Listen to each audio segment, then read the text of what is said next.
Today I'm going to be going through and reviewing the assembly of this Hodedah dresser. Now this is going to be a 7-drawer tall dresser, so just something to keep in mind. This is what it's going to come like once you get it open in the box. So let's go ahead and get to the assembly process. So step one for the assembly of this is to put these little dowels into all of these pieces. So pieces from 1, 2, 3, 4, 5, 6, 7, 8, 12, and 14 non-through holes.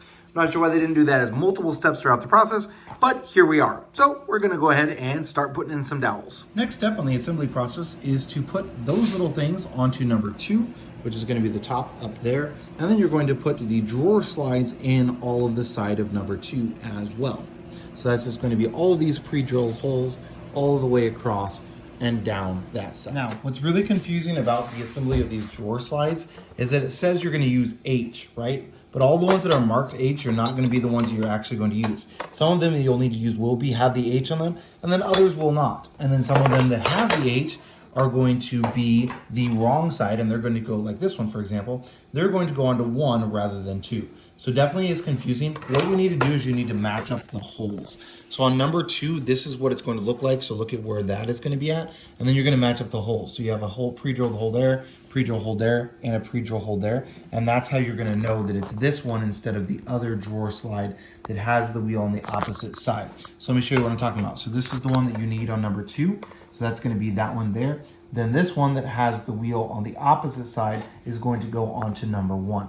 So it's something to keep in mind. Really confusing. I'm not sure why they did it that way and didn't just actually mark each of the individual pieces. Once you get 1 and 2 done, so you're going to attach those on both the one that is 2 and the 1, then you're going to need to make sure you understand that there will be a couple of extra of each. So there's going to be 1 extra of this side and 1 extra of the other side.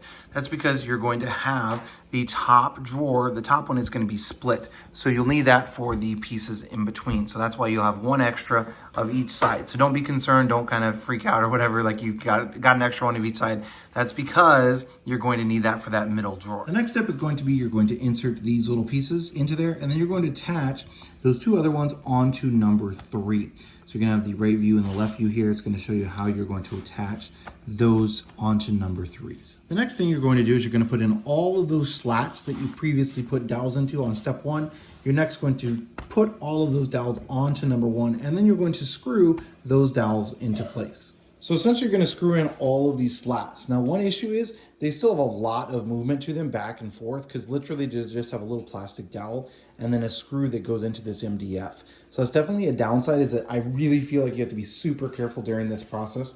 The next thing that it says to do here on the instructions is to put number 3 on, and then you're going to put that side one on. But we're actually going to put number 2 just right here on top. So we've got this setting on its bottom to hopefully keep those in place pretty nice, pretty evenly.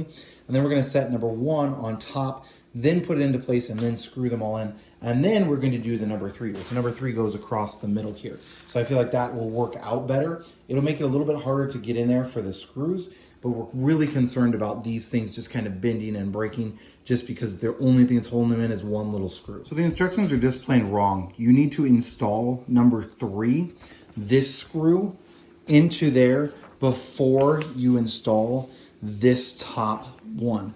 Otherwise, there's no way to get a screwdriver or a drill or anything up on the underside to screw that in because of this piece. On the back side, you've got plenty of room to get a drill into place to screw it into place. But for this one on the front, there's not even enough room to get a traditional screwdriver.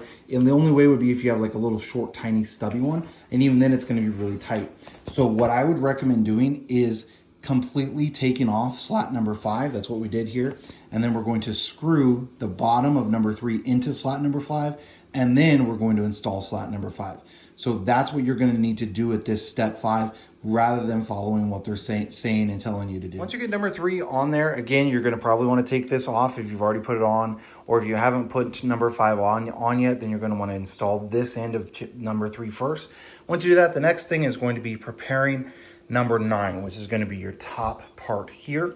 And then once you've got that prepared, then you're going to turn it over, place it down on top. Now that we have this all built, the next step is going to be to put the back on. So for the backing, that's going to be all of that. You're just going to put nails into all across the back. Once you finish nailing on the back, which I found it's easier to just lay it on its face when doing that, next thing you're going to do is assemble the drawer. Now for the drawer assembly, you're essentially going to do this 5 times on number 11, and then you're going to do the 12s into the side, 14s, and then the the 15s and 16s, putting those into place using these little mini fixes. So those little things that you screw into it. So that's going to be the next step, step 8, assembly of the large drawers. Once you get all of the large drawers assembled, you're then going to put the tracks on those as well, on the sides there, as you can see. Then the next step is going to be to do these 2 small drawers. Those are built pretty much the same way. So you're just going to do the sides, the back, and then put the tracks on for those as well. The last step of the assembly is to do the anti-tip things.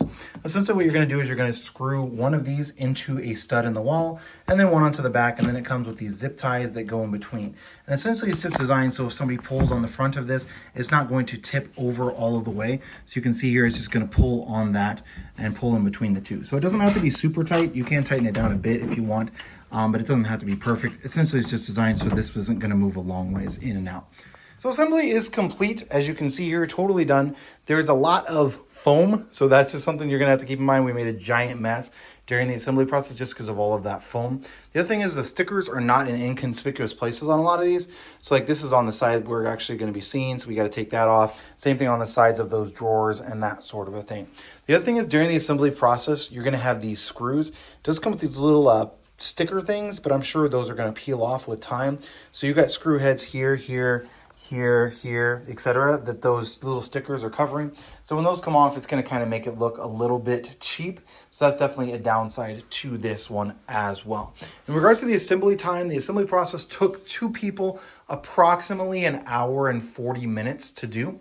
And that was both of us working on it. Now, obviously, with 2 people, you're going to kind of have to go back and forth and pass me this tool and that sort of thing. Help me move this around, help hold this, that, all of those sorts of things. So it's not like 2 people consistently working on different things. A lot of times you have to work together on different parts. But about an hour and 40 minutes or so for the full assembly of this. I'm going to go and pull out the drawers here just to kind of show you what those drawers are going to look like. So these are going to be the slides that are on here. They're not soft close or anything like that. And then you do have this, just the paper laminated almost on top of the MDF board all the way around. You can see that. These are going to have 2 locks up here at the top. Those locks are I guess, optional. Problem is these holes are already pre-drilled, so if you don't want the locks, what we're going to do is we're just going to leave them unlocked for this dresser. That's about how far out that they're going to pull. So you can see here we've got it right by a bathroom, and so it will work pretty good there, but it doesn't give a lot of room. It only pulls out probably halfway, and the rest of it is going to be back in there. So I'm not sure why it only pulls out that far. You can get it to pull out the rest of the way just by kind of flipping it up over that, but then it's going to fall out. So it's not going to pull out all of the way for you to be able to easily access what's deep inside of there. Overall, definitely a pretty nice dresser. The assembly process was a little bit of a bear. Did take, like I said, now 2 people, an hour and 40 minutes. So that's something to keep in mind for sure. And it was definitely an extremely heavy box when we first purchased it. Also, again, that 120 or so pounds. So overall, definitely a pretty decent product. And we got it together. So it's ready to go.